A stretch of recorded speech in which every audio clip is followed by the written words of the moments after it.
Hello everyone, welcome back. I'm Gaming Quitte, the most delicious Quitte of them all, and today we're going to take a look at possible wind units that you could use in the Jaldabaoth fight.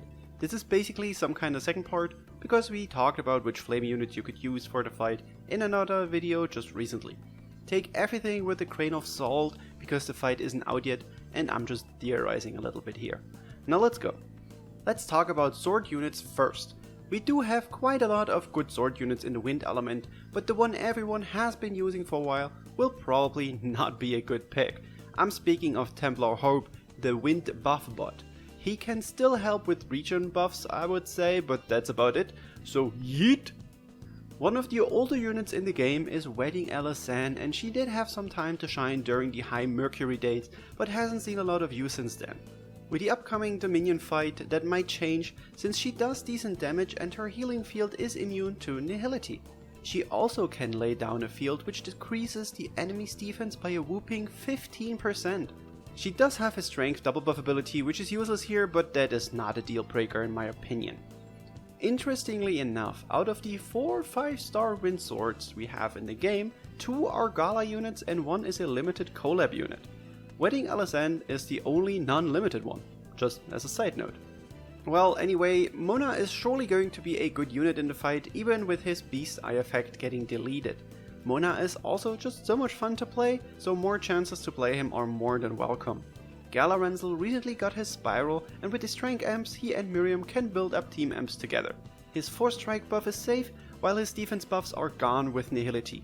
He's a really strong unit even without the Spiral. At least his gauge doesn't get deleted, like with other characters in the game.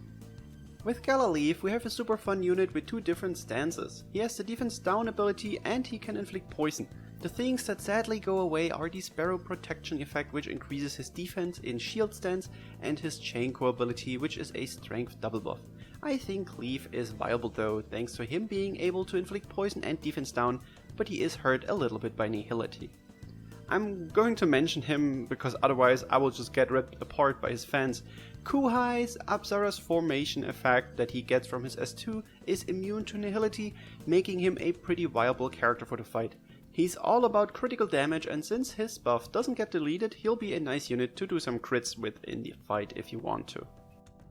You guys have no idea how glad I am that I recently got Forager Mitsuba.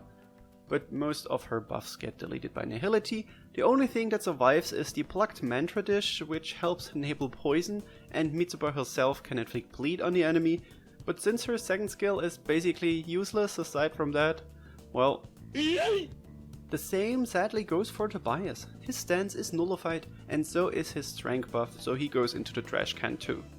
Wait, this is a video about who is viable and not who is trash, right? So let's talk about Victor. This bad boy can inflict bleed on the enemy and deal some nice damage, but his skill shift doesn't work thanks to Nihility. His knockback immunity still works though. I think he's a pretty viable and good unit for the fight, and I wouldn't be surprised if I would see a lot of Victors in the pubs.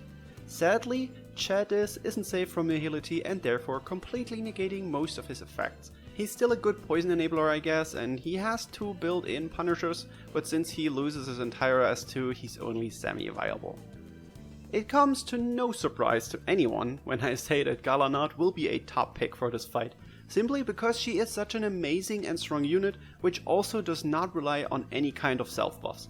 Her Metamorphosis ability is super strong, she dispels like crazy and can inflict Stormlash. If you have Gala Notte, she'll absolutely be a good pick for this fight. With Wedding Aoi, we have someone who could be viable. Basically, she does have pretty good damage mods, but if she can sleep the boss at least once, she does lose out on a little bit of damage. She can heal the entire team with her S2 though, so that could help negate small chip damage. Su Fang is a unit which should be considered, although he does lose out on the enhanced version of his first skill, which could inflict stun. He can be a really good poison enabler though, and his Force Strike is enhanced, helping chip away at the overdrive bar. My girl Francesca will be a really good poison enabler, which can also reduce the enemy's defense. If you slap Halloween Melsa's shared skill on her and put an Eleonora on the backline, she can basically inflict poison like all the time in the fight, so yeah, she's going to be good. But I also might be a little bit biased here. Most axe units in the wind element could be used in the upcoming fight. Kimono Lucas buffs are immune to nihility except for the Force Strike attack rate buff, which can be activated really quickly in the downtimes between nihility though, so it shouldn't hurt him too much. Valentine's Melody will shine a little bit with her debuff zone and as a poison enabler, although her damage mods themselves aren't too hard without poison, and her poison equals team strength buff will get deleted by nihility.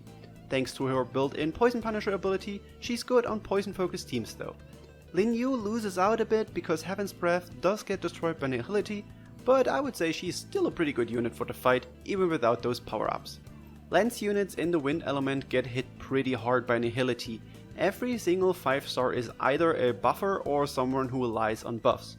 Sure, you could bring Halloween Malsa to enable poison resistance debuff, but that's about it. Kirsty? Well, she exists, but that's about it.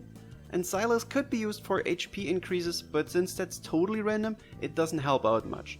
At least his first skill has the chance to debuff the enemy's strength and he inflicts poison, so I guess he could at least have some use in the Jaldabaoth fight. Now, it comes as no surprise to you if you've been following the channel for a little bit that I will absolutely bring Valentine's Chelsea to the fight. But so should you, because if you have her, she's an amazing unit and all of her buffs are immune to nihility, even her skill shift. I do hope that Cygames treats her like the sigil characters and that she has her gauge filled when the element change happens, depending on how much time has passed since the beginning of the fight. Otherwise, she might be hurt by the fact that it takes a little bit until she can unleash her true power. Someone who can absolutely unleash his true power right out the gate is Humanoid Midgardsormr. He's a super strong unit that is hurt a little bit by nihility since he can't use the Dragon Prince to make himself even stronger, but that doesn't hurt him too much. You can still use the Holy Worm print on him to increase his strength in Dragon form, so that should be fine. Bow units have it really good in the wind element because Mine is also not affected by nihility at all. Since her skills rely on how many butterflies are currently on the field, she can basically do whatever the heck she wants with Jaldabaoth. The only thing she loses is the life shield she grants the team, but that's not really a problem. Even Hawk is safe from nihility because Force Strike enhancing skills are immune to nihility. Now it does depend on how much Jaldabaoth can be stunned, but if this boss can be inflicted with stun at least once, Hawk does have his short time to shine. If not at all, Hawk is still a good unit because he deals more damage to poison foes and he's also a lot of fun to play. You can also bring Louise to the fight, she hits pretty hard. I am, by the way, assuming that Jaldabaoth can be poisoned, by the way, just like in the first video where I'm assuming that he can be burned. If not, both videos completely fall apart. But I don't really see a reason why we shouldn't be able to poison the boss when Lilith wasn't immune to Paralyzes, Flashburn or Frostbite. Eleonora, by the way, is a really good poison enabler, and I'm super sure that Dragalia Foundry is absolutely going to bring her to the fight. If not, I will be disappointed. Hey you!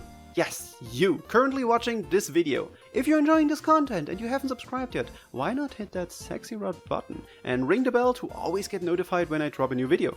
It means a lot to me and I will do my best to keep you all entertained. When it comes to wands, we do have some options. The most obvious choice here is Miriam, who can stack up strength amps and especially together with Gala Ransel on the team, support the whole team with more power.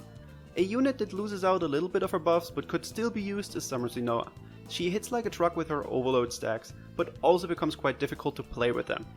With Maribel, you can have a unit with strong attacks which also lowers the enemy's defense, but she can't use her energize mechanic sadly. A healer which might shine in this fight is Formal Noelle. With the new staff skill Damage Wormprint, she can actually deal some decent damage with her second skill, which also dispels buffs and lowers poison resistance. Her friendly ties effect is also not deleted by nihility and helps to increase the entire team's HP. Thanks to her third ability, she deals even more damage to poisoned enemies. If you have Formal Noelle, I think she might be a really good pick for this fight, but original Noelle sadly won't. If you want a unit that can remove freeze, in case Jaldabaoth for some reason inflicts it, Wedding Xenia comes to mind. Her second skill loses out the defense buff, but at least the HP regen still applies. The same goes for Lowen, but with Bog, since he can remove that from your units. Lowen also has the effect that he can increase an adventurer's max HP with his second skill, making him a very good unit to help survive harder attacks better. We currently only have one Wind Manacaster in the game, and it's thankfully also a really good unit for this fight, simply because he can not only inflict Stormlash but also poison the enemy when played right. Since he has double Punisher abilities, he can become really good if both afflictions are on the enemy. I think a lot of people have been sleeping on former Joachim, but now might be his time to shine. The wind element has some really good dragons and most of them are not touched by nihility. A dragon which greatly suffers from this curse is Summer Konohana Sakuya, one of my favorite dragons in the game. She can get her flower stacks and the regen and the water resistance, but the other buffs get annihilated by the nihility curse. Dragons like Midgar Zero and Gala Reborn Zephyr are still going to be the best options for this fight.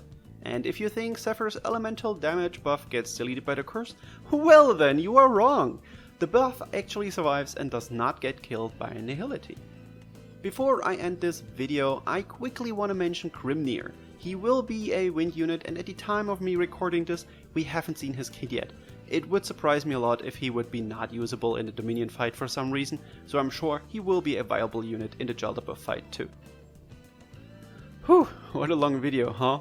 I hope that helped you decide which units to use. There are some other 3 stars that could be used which I haven't talked about, but the wind roster doesn't seem too bad for this fight. The only problem wind units will have in the Dominions is that we're kinda used to dealing a lot of crits in this element, which now goes away, since we can't use the Agato skill there anymore. But I'm sure we will get used to it. And well, that's it for this one. If you enjoyed this video, why not leave a like and tell me in the comments below which units you are going to use for this fight. Also, tell me in the comments below what your favorite wind unit in the game is. If you need someone to play with when the fight drops, join our Discord and grab the Dominion role, the link is in the description below. Thank you guys so much for watching and I will see you in the next video. Bye!